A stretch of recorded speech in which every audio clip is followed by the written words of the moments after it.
Let's try this again, shall we?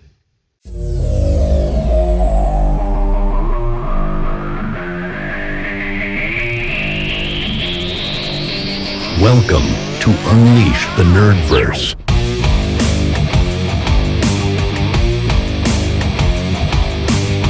Welcome to Unleash the Nerdverse. I'm your host, Luke Twig. Let's talk about the news that's hitting this week, and the big news that apparently Warner Brothers is up for sale. For those that haven't heard, that there was a few rumours a few months back that this was the truth, that that Warner Brothers were looking at a potential sale. This went quiet for a while, and this week they've actually released a statement saying that they're open to talks and that there's been some interest. Now, the rumours that are circulating are that apparently Paramount have already had 3 bids rejected, and Netflix have also held talks with Warner Brothers as well about the potential sale.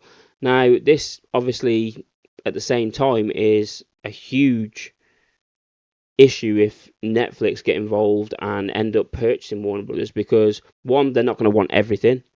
They're not going to want everything that comes with Warner Brothers. Now, if you think about what Warner Brothers actually has, it has the lot, which is a massive tourist attraction, but also the trademark things that are coming out, especially the new build of DC. Harry Potter, the new series, is coming out as well soon, and there's talks of new stuff for Lord of the Rings. Now, as you can imagine, that's very attractive and appealing to some people, especially some of those commodities, because they are huge. They make a lot of money. So there's no doubt that the Warner Brothers are going to sell this for a very, very high amount of money.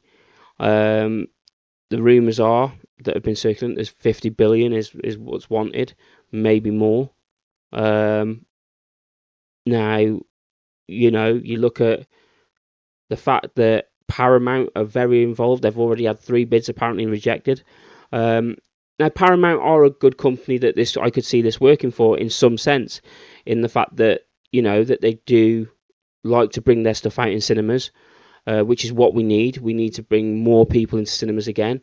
Since COVID, numbers have heavily dropped because people have got comfortable sitting at home and watching movies instead. We've also got the fact that full well, if Netflix buy it and they get the hands on some of these trademarks, is that you're going to see that on a streaming service, and you don't want that. You want to enjoy these films and movies. DC's on a bit of a roll at the moment. It did fantastic with Superman. It did really well with Peacemaker. Questionable ending to the series, but it was fantastic overall. Warner Brothers have had a fantastic year at the box office this year. Superman did well. Minecraft did extremely well, a lot better than what they expected. And the film Sinners did really well at the box office as well, which is another film I absolutely recommend people seeing. A fantastic sort of Dusk Till Dawn style film, those that remember that back in the day. But yeah, it's looking at the moment that there's a big sale on the horizon for Warner Brothers. And there's also questions around some of the trademark series they owned. There's also the question of what happens with AEW. Would someone buy AEW, the TV rights there? You can't imagine Netflix being interested in them, seeming that they've just done the massive multi-billion-pound purchase with WWE, and TKO. There's a lot of questions what would happen. Anyway, that is going to be huge news nonetheless in the coming months. So we're going to have to keep our eye on that, and hopefully we'll have an answer about where Warner Brothers actually decide to sell very soon. So I've got a couple of reviews I also want to talk about. The first one I want to talk about is Smashing Machine, featuring Dwayne The Rock Johnson. I keep saying Dwayne The Rock Johnson, just something I'm used to, and Emily Blunt. It's a biography film sports drama that's talked about the sort of former amateur wrestler and MMA fighter Mark Kerr. He was one of sort of like the founding fathers, sort of as the world led into UFC back in the late 90s. Um, and I'll be honest, I actually enjoyed it. It's not something that I'm a story that I'm familiar with. Obviously, I'm a huge Rock fan and Dwayne Johnson fan, and this I would have to say is one of his best performances as an actor. There was a lot of talk. There was a video that went viral not long ago about where he was getting a standing ovation. A 15-minute standing ovation as well. And I have to say, it's probably one of the best performances I've seen in him. Is it a fantastic film? Probably not. Is it a decent film? Yes. Like I said, I very much enjoyed it. It's doing quite well on Rotten Tomatoes as well. Um, and I was quite happily to say that I sat through it, enjoyed it, and not to give anything away, but it does tell an interesting story of a man that has battles with pain addiction, uh, and pain drug addiction, and things like that. So it's a very interesting story that probably a lot of people wouldn't have known about unless you were familiar with the UFC background. But like I said, Dwayne the Rock Johnson pulls off a very um, dynamic performance in this one, where he has to be a lot more serious than most films. I've always compared him to a modern day Arnold Schwarzenegger with his action films and stuff like that. Sort of very similar character, uh, saving the day sort of thing, and that's what Arnie was known for during the 80s and 90s. Also talk about Emily Blunt in this film as well, because I thought she was fantastic. I thought, at the same time, she's pulled off some fantastic performances in past films that I've watched her in as well. Some of you may have watched Sicario back in the day. Well, I say back in the day, in 2015, I think it was, which is a fantastic film about the Mexican cartel. She was also in the Quiet Place films, not the latest one, but the first two, and she puts really good performance in there. She also played I think it was a newer version of Mary Poppins. I don't know if it was a continuation or it was a reboot, but it's not a film that I've particularly watched, but I know a lot of my friends and stuff like that have enjoyed it. So yeah, overall, Smashing Machine was an enjoyable film. I would probably give it a 3 out of 5 stars. My next review is Tron Ares. Tron Ares, I actually enjoyed a lot more than I expected. I was a bit worried after those that may have watched Tron Legacy back in 2010, that this may be worse than that, and that was going to be pretty hard to do. But it features Gerard Leto, Greta Lee, and Evan Peters. Evan Peters, who plays the bad guy in it. You know, it's a film that I have to say visually looks fantastic. Um, the score of it, the score is probably one of the best scores for this year in films. Like the music and everything in it is just fantastic, and really sets the tone of the film really well. My question would be: is this struggled a lot at the box office due to the fact that Gerard Leto's in it? Gerard Leto's lately had some accusations against him, which we don't know is true or false. So we don't know if that's affected the film, and it has struggled massively at the box office. Um, and it's a film though that I do think is quite good, especially like the fact that you look at the future and there's a lot of talk of AI, um, and it is a proper science fiction action movie, and it's directed by Joachim Ronning, I think that's how you pronounce it. I'm not familiar with him himself, but I actually thought he did quite decently well with Tron, and you know the one thing is as well, we see a familiar face in Jeff Bridges as well, which was great. Um, and there are some little Easter eggs towards Tron Legacy, so there is the potential that there will be another one. Disney are going to have to decide that for themselves, depending on how it continues to do at the box office. But again, not an overall bad film, not a great film, but I think it was overly decent. So again, I'm going to give that 3 out of 5 stars. My next review is to talk about Peacemaker Series 2. Now, this one is a continuation of DC Studios and their new DC universe, and it carries on straight after Superman. There's some cameos in there, which I don't want to give away too much, obviously building towards. I don't want to give you guys, any spoilers. But overall, this was a fantastic series. This was easily better than the first one originally. The only downfall for me on this one was the ending of the series. I struggled with really bad, which is a shame. It did have some great hints, and it has continued to build on the new universe with DCU.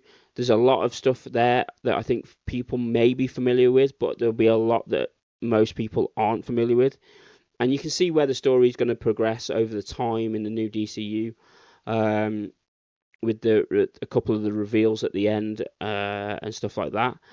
But overall, it's a fantastic series, and it's definitely a good start for James Gunn and his DCU. Obviously, continuing out of that is now we're building towards Man of Tomorrow. We also have Supergirl, Woman of Tomorrow, which will be the next film in the DCU franchise, which comes out next year.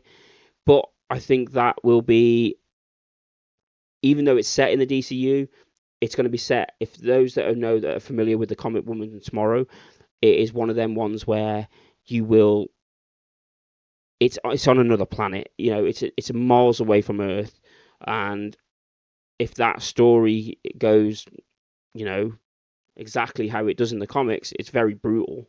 I can't see it being that. I still think it'll be a 12A by the time it gets released, but it's a separate story. So this is the good thing about the DCU, is you're not going to get overcrowded where you're going to have to, if you watch Supergirl, Woman of Tomorrow, the chances are you're not going to have to have watched Superman to understand what's going on.